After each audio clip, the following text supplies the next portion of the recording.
কয়েকদিনের বৃষ্টিতে দেশের বিভিন্ন জেলা শহরে সৃষ্টি হওয়া দুঃসহ জলাবদ্ধতা, চরম ভোগান্তিতে পড়েন নগরবাসী। পরিকল্পিত ড্রেনেজ ব্যবস্থার অভাব এবং পানি নিষ্কাশনের প্রধান পথ বন্ধ হয়ে যাওয়ায় বৃষ্টি মানেই দুর্ভোগ।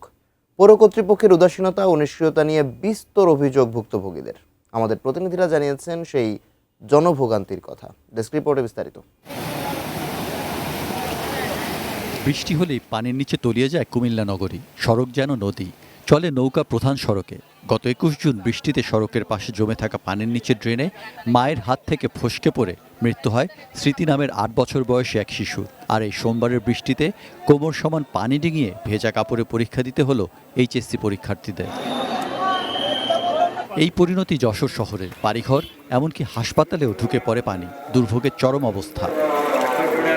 ভোগান্তির শিকার শহরবাসীর অভিযোগ, ৫, ৬ ও ৭ নম্বর ওয়ার্ডের পানি নিষ্কাশনের পথ শহরের দক্ষিণ দিকের হরিণার বিল হয়ে মুক্তেশ্বরী নদীতে। মহল্লার ছোট ছোট ড্রেনের পানি গিয়ে পড়ে ৭ নম্বর ওয়ার্ডের বড় ড্রেনে। সেটি দিয়ে পানি নিষ্কাশন হয় হরিণার বিলে। প্রধান সেই ড্রেনটি ময়লা আবর্জনায় বন্ধ হয়ে যাওয়ায় বৃষ্টি হলেই জলাবদ্ধতার এমন দুর্ভোগ। রোডঘাটে চলাফেরাও যায় না, বাড়ির থেকে বেরোনো যায় না। বৃষ্টি হলেই আমাদের এই অবস্থা হয়। মানে দাঁড়ানোর কোনো জায়গা নেই, এক চকির পর ছাড়া সেই চেঁচে ফেলবো, সে চেঁচারও জায়গা নেই। পানি নিষ্কাশনের কোনো ওয়ে নাই, যেটুকু যা আছে সব বন্ধ। অপরিকল্পিত ড্রেনেজ ব্যবস্থা ও ড্রেনে ময়লা আবর্জনা জমে পানি নিষ্কাশনের পথ বন্ধ হয়ে যাওয়ায় বৃষ্টি হলেই জয়পুরহাট শহরের বিভিন্ন সড়ক ও অলিগলিতে সৃষ্টি হয় জলাবদ্ধতা।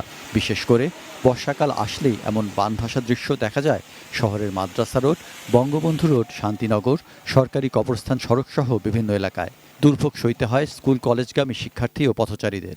প্রথম শ্রেণীর একটি পৌরসভায় দীর্ঘদিনের এই সমস্যার স্থায়ী সমাধান না হওয়ায় ক্ষুব্ধ শহরবাসী। বাচ্চাদেরকে বৃষ্টির সময় নিয়ে আসতে পারে না, যদিও কোনো কষ্ট করে নিয়ে আসে, তাহলে দেখা যায় তাদের বিভিন্ন প্রকার রোগ বালাই হয় শরীরে। এমন পানি জমে যে এখান থেকে আরম্ভ করে একেবারে চামড়াগুদা মোড় পর্যন্ত চলাচল করা খুবই কষ্টকর হয়ে যায়।